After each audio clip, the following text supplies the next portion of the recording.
Je m'appelle José Sanchez Pérez, je suis directeur de recherche au CNRS et en laboratoire d'écologie fonctionnelle et d'environnement de Toulouse et je suis le coordinateur global de Zéro Monde, qui est un projet dans lequel, qui est en cours, qui finit dans 6 mois.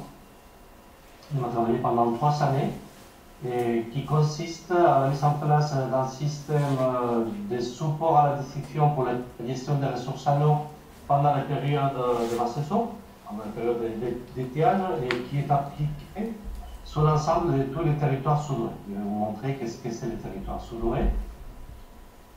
Là, vous voyez le nombre de personnes qui participent. Donc, on a une 35 chercheurs qui sont impliqués dans les projets. Et on a, on le verra par la suite, on a beaucoup de partenaires associés. Et là, l'originalité de l'idée, c'est pas seulement évaluer les ressources d'un point de vue quantitatif, ça, les sciences de l'eau savent très bien le faire. Là, on a vu ce qui fait l'Alliance des Lèvres. Tout le territoire des Lèvres, il est dans notre projet. On travaille sur ces territoires. Mais on veut aller au-delà de ce qui font les sciences actuellement. On veut faire une évaluation aussi bien quantitative, mais aussi économique. On veut donner de la valeur à l'eau et en fonction de ses usages. En prenant en compte la composante environnementale, dont tout à l'heure quelqu'un posait la question de la restauration des milieux, des fonctions naturelles.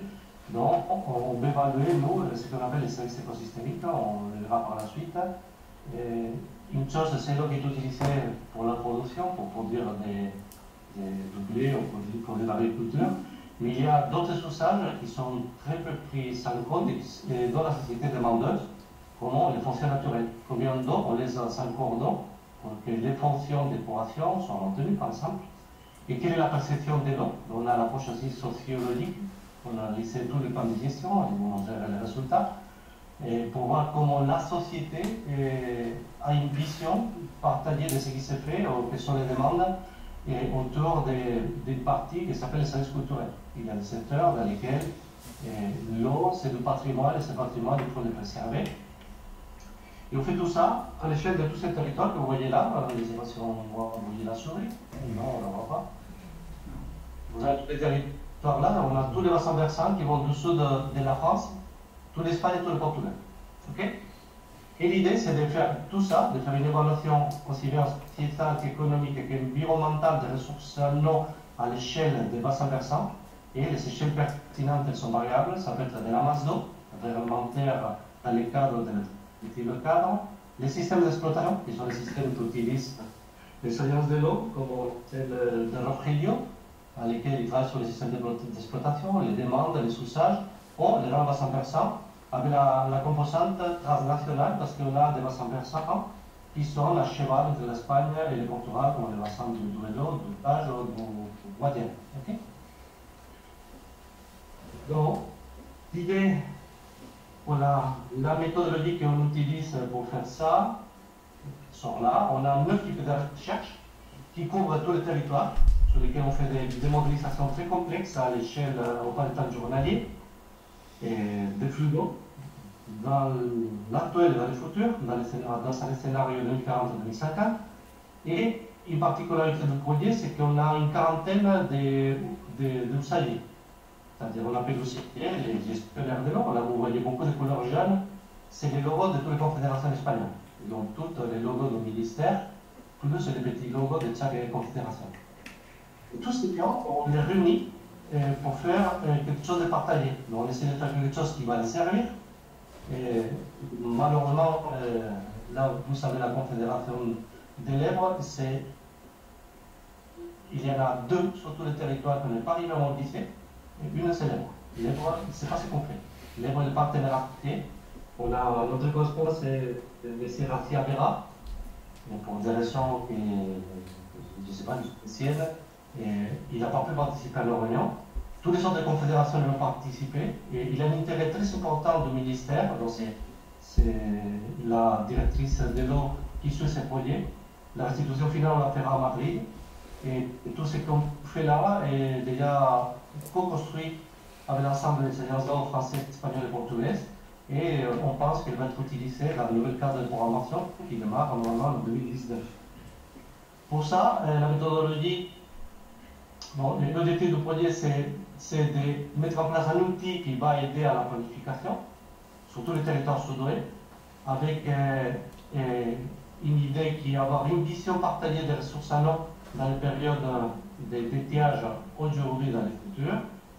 Et on développe une politique qui n'existait pas, et pour faire une évaluation environnementale, économique des écosystèmes, des ressources en eau. Donc, ça, on travaille avec des équipes de sociologues, de l'IESER de Bordeaux, et on travaille avec des économistes de l'Université de Toledo en Espagne. Okay? Donc, la méthodologie, c'est on a un travail de fond qu'on fait en recherche, et après, on a des plénières. La plénière, c'était le démarrage du projet qu'on a fait à la Casa de Papel, au siège du CSIC de Madrid, une photo de vous voyez en bas. Après, on a fait une réunion à Bordeaux en 2017 dans laquelle on a défini conjointement les objectifs de planification de l'ensemble des agences de notre territoire et on a fait une proposition des indicateurs pour pouvoir évaluer la gouvernance à l'échelle de tous ces territoires. Et on est venu une année plus tard à Lisbonne, en juillet 2018, pour présenter ces indicateurs, pour faire des débats en co-construction avec l'ensemble des partenaires, avec 60 personnes, donc FIC et 40 personnes qui représentent les différentes alliances de l'eau et différentes associations d'usagers ou de boîtes qui utilisent ce type de résultats pour répondre aux appels d'offres des alliances de l'eau. Et sur la base de ça, on a créé un ensemble d'indicateurs et on a validé des indicateurs qui vont vous présenter par la suite et surtout comment on va alimenter une approche un peu plus complexe qui est celle de l'évaluation des services écosystémiques.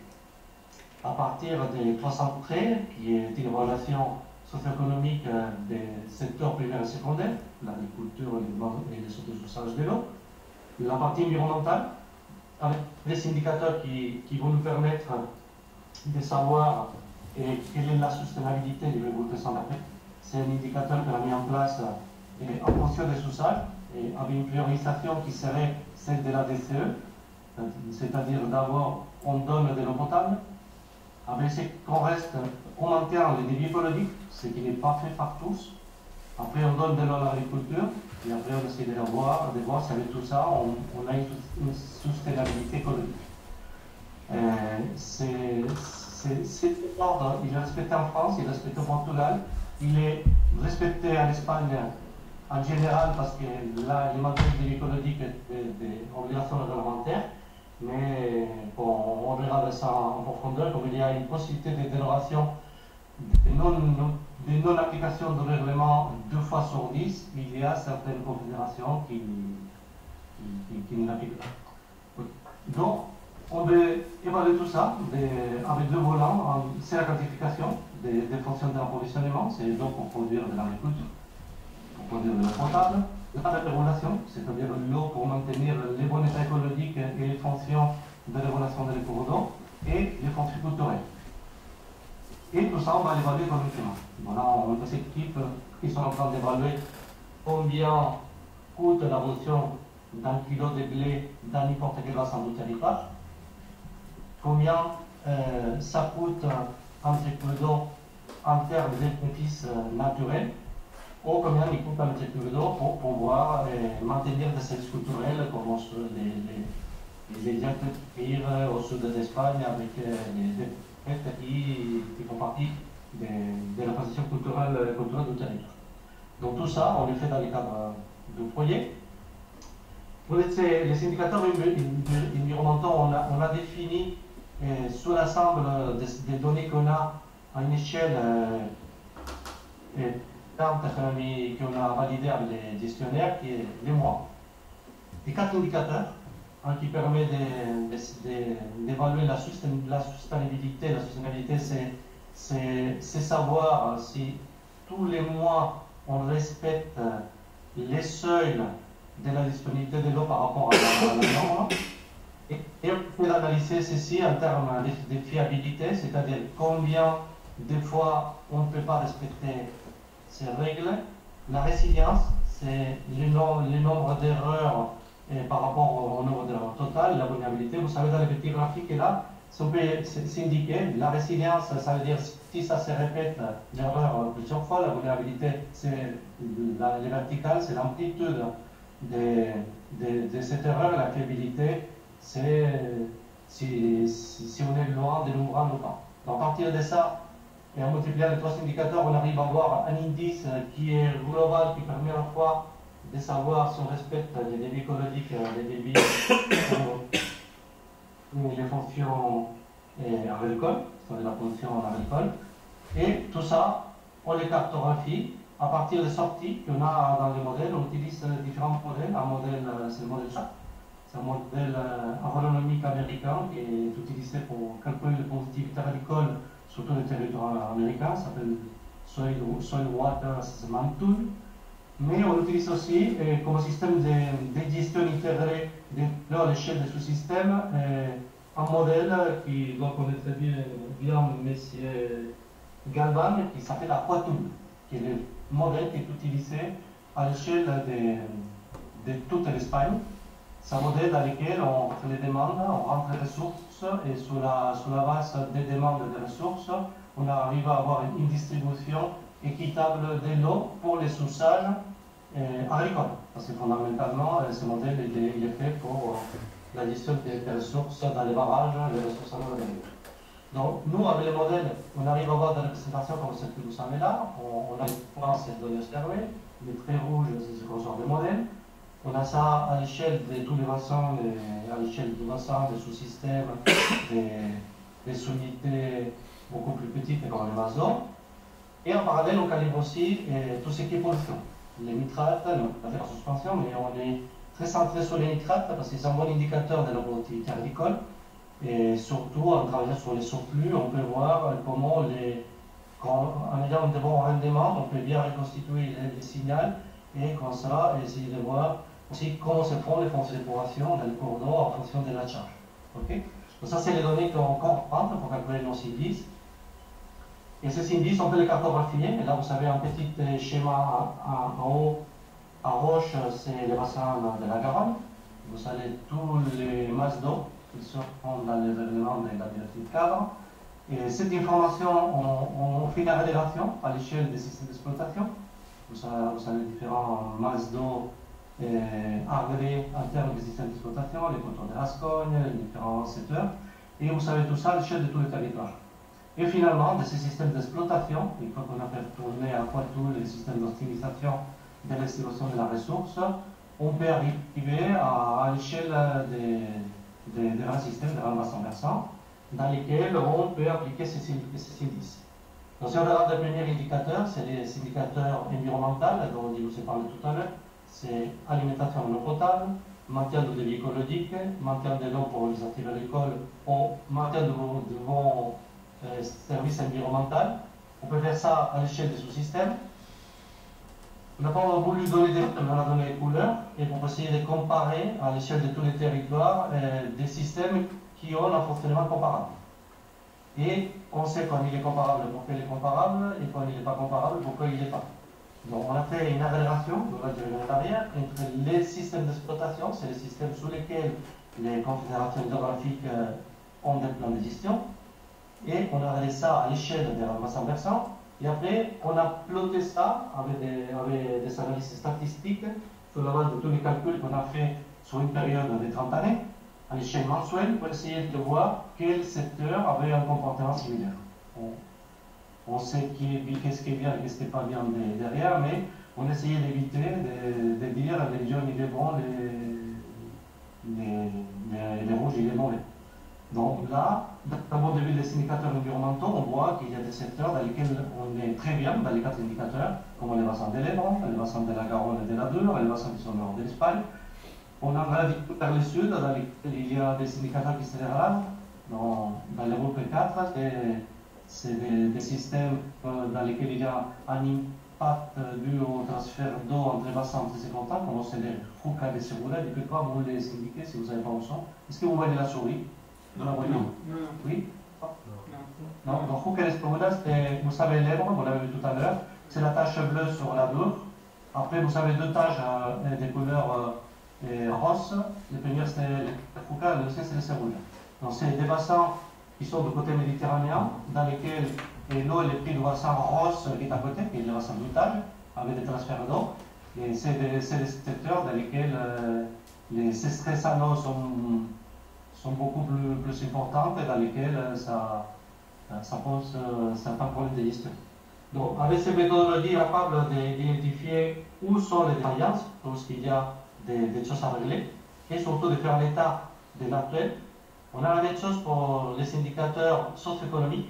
Ici, on a travaillé sur 4 indicateurs. Le premier, c'est la productivité qui est obtenue avec l'eau dans les secteurs agraires, c'est-à-dire on prend l'agriculture, on regarde combien d'argent on produit avec un mètre cube d'eau pour produire doublé, mais à l'échelle finalisée. Donc on passe seulement qu'est-ce qu'on fait avec les blés, mais on va jusqu'à la production de pain. Okay? Donc il y a toute la chaîne, on utilise les PIB national dégradé à l'échelle des régions et on fait des calculs qui sont un peu complexes mais qui nous permettent d'avoir une bonne idée par secteur de qu'est-ce qu'on fait, quels bénéfices on peut donner à l'eau qu'on utilise. Okay? Le deuxième, c'est les secteurs secondaires et tertiaires, donc c'est l'industrie, la construction des services. Et après, on a d'autres indicateurs qu'on appelle l'intensité de l'eau utilisée en termes d'emploi. Donc ça, c'est quelque chose qui est assez nouveau, qui se fait en économie dans notre domaine. Ça se fait moins dans les domaines de la gestion de l'eau. On a présenté à la DGE Europe à Bruxelles ces indicateurs, ils sont très intéressants. Parce que ça permet de savoir combien d'emplois on peut générer avec notre cube d'eau. Et c'est quelque chose qui ne se fait pas ou qui ne se fait pas beaucoup à l'échelle de l'Europe, pour le secteur primaire et pour le secteur secondaire et tertiaire. Et les indicateurs, on les a revus depuis, parce qu'il y avait une demande de certaines agences de l'eau qui voulaient plus d'informations, ils voulaient qu'on dégrade le secteur primaire en agriculture irriguée et non irriguée. Et on est en train de le faire, on est en train de les adapter par rapport à nous. Le troisième groupe d'indicateurs qu'on a développé, c'est les indicateurs qui sont reliés à la gouvernance. La gouvernance, c'est quoi? C'est essayer de voir dans les cycles de planification, il y a tout un ensemble, il y a tout un ensemble de dossiers. On a analysé 48 000 pages sur l'ensemble du territoire et de tous les plans de gestion de toutes les confédérations. Dans la planification 2009-2015, il y a 2 cycles. Et sur cet ensemble, on a regardé comment avaient été mis en place tous les indicateurs qui permettent de savoir si on respecte la partie. Tout à l'heure, quelqu'un a posé une question sur la transparence et la participation. Donc, ce type de choses, on peut les évaluer parce que c'est des chapitres qui sont obligatoires dans ces documents. Et nous, on a resté 4 indicateurs. Comment c'est gère la gouvernance.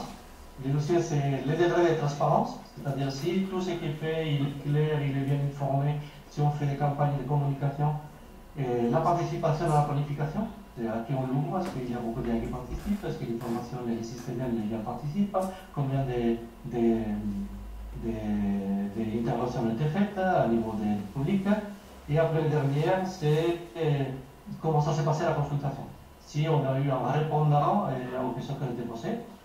Et là, cette fois, on a fait 5 classes parce qu'il y a un bassin qui est un peu atypique, qui est au milieu, c'est le bassin d'Outage, dans lequel il y a beaucoup de conflits. C'est un bassin dans lequel on alimente le bassin du Fuca de l'océan du côté méditerranéen, en Espagne, et dans lequel il y a beaucoup d'associations qui sont très virulentes, qui ne sont pas trop d'accord avec les modes de gestion qui sont appliqués, qui veulent garder l'eau, qui ne veulent pas la donner au voisin d'à côté, et dans lesquels l'analyse de la planification est un peu plus conflictive parce qu'il y a beaucoup de conflits qui sont connus. Donc là, vous voyez, grosso modo, secteurs dans lesquels ça se passe à peu près bien. Ça c'est ainsi qu'ils sont compris dans les couleurs vertes et jaunes. Donc, c'est les bassins portugais ou les bassins du nord de l'Espagne. Par exemple, les Lèbres, il y a quelques problèmes au niveau de la transparence de la participation et au niveau du délai de consultation par rapport à d'autres bassins, et c'est un peu le cas du Séoul. Mais sinon, en général, ça se passe pas mal, mais on a vu qu'il y avait beaucoup de choses à améliorer. Et les gestionnaires de ces bassins sont très attentifs à ce type de résultats et ils vont essayer de proposer de nouvelles modalités pour améliorer tout ça. Donc, avec ça, on peut avoir une vision globale d'un point de vue environnemental, social, économique des ressources à l'échelle de tous les territoires. On a développé la méthodologie qui permet de faire ça. Et on peut combiner tout ça pour essayer de voir globalement, d'un point de vue social, économique et environnemental, quel bassin se situe, dans quel contexte. Et là, on voit qu'il y a des choses qui ne sont pas surprenantes. On a tout ce qui est littoral atlantique, nord de l'Espagne, de France, et qui plutôt se trouve bien parce qu'on n'a pas de gros problèmes d'eau. On a les grands bassins du centre de l'Espagne dans lesquels on a des problèmes beaucoup plus graves parce qu'il y a moins d'eau, une demande agraire est importante, beaucoup d'immigration. Et on a une déclination de tout ça sur la partie portugaise dans laquelle il y a moins de problèmes parce qu'il y a plus d'eau que dans les bassins espagnols. L'eau, il serait créé par exemple dans les bassins d'outage à partir de la frontière. L'Espagne bloque presque 80% de l'eau qui circule, mais au Portugal, il n'y a pas vraiment de problème. Okay? Donc, avec ces méthodologies, on est capable d'identifier où est-ce qu'il peut y avoir des problèmes pour donner après aux gestionnaires ce type d'indication pour qu'ils puissent s'adapter et essayer de voir comment on résout ça.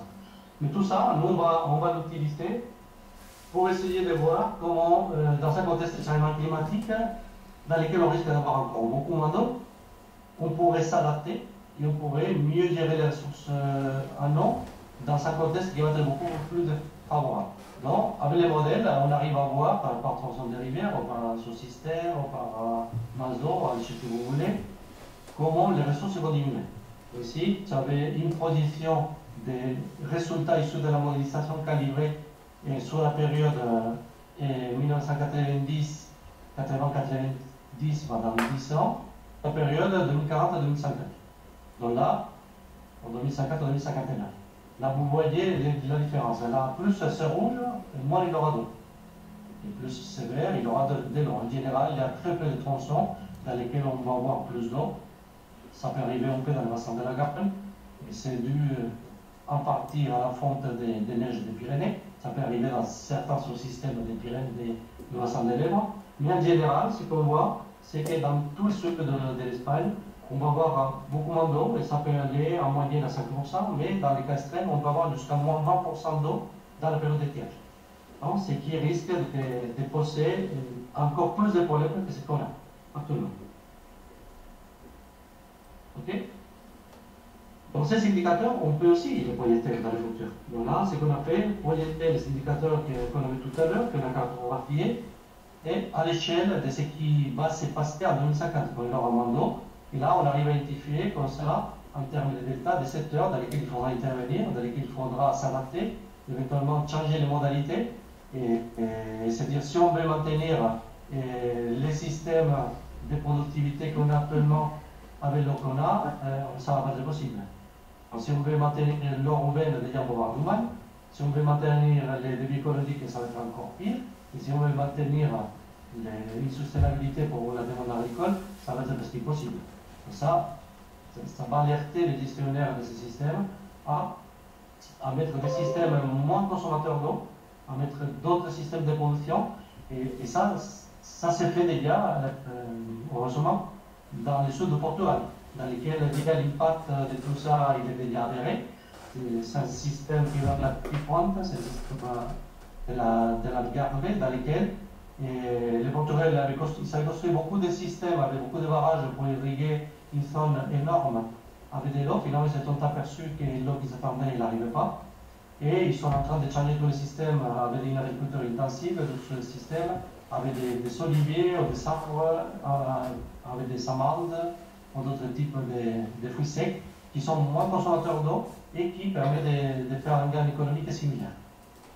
Je pense que dans le reste de l'Espagne, il va falloir s'adapter aussi et faire ce type de choix, mais ce n'est pas nous de le faire.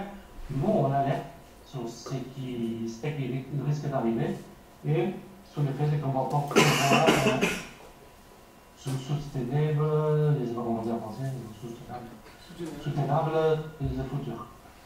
Donc ici, c'est une autre chose qu'on peut évaluer, qui fait partie aussi de la directive et qui c'est beaucoup plus difficile d'évaluer et qui en général il est mal pris en compte par les gestionnaires, c'est les capacités de rémédiation naturelle de l'eau dans les tronçons. Donc ici, on sait, on connaît, à partir des données de nitrates et des observations, qu'il y a des secteurs dans lesquels il y a une sulfuration et qui permettent de détruire des nitrates et de l'agriculture. Et on sait que d'ici l'horizon 2050, ça va se dégrader et qu'il y aura encore moins de dégradation, donc probablement beaucoup plus de pollution. Ok.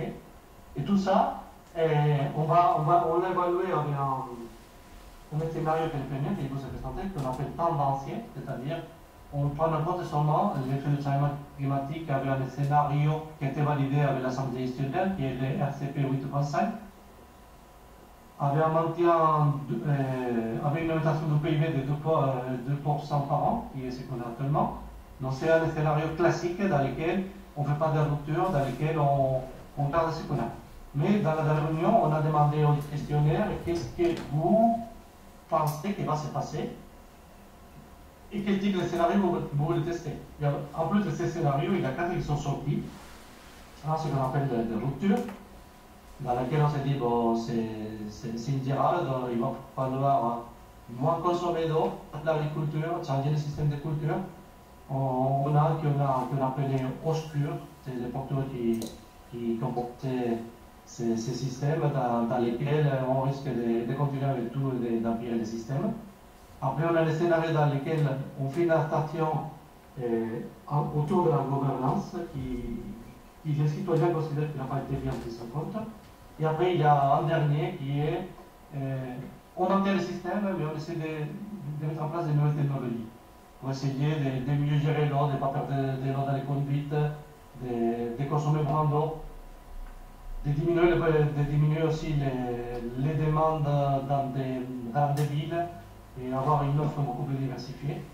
Et tout ça, c'est ce scénario qu'on est en train de tester actuellement et qu'on restituera à notre réunion finale qui aura lieu le 6 juin 2019 à Madrid.